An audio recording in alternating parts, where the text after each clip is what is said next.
typically in games you'll find that a lot of the clothing is relatively tight-fitting, and that's because it's quite difficult to animate free-flowing cloth. And as you see, we have an animated version here. But let's have a look at a side-by-side comparison of this versus a Havoc-enabled dress.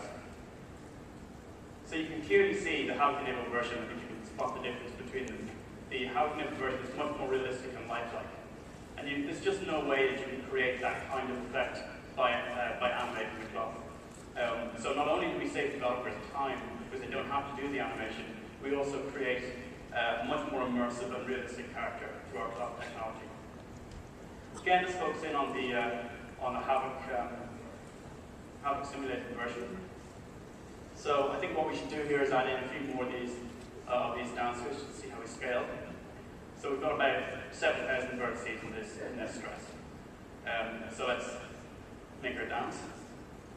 And aside from the runtime capabilities, a lot of the value that we provide is through the tools that we give to developers to integrate into their game development pipelines to make this possible and to control exactly what they want out of the simulation technology. Because really, in games, it's 20% realistic simulation and 80% whatever you can get away with fake rigging.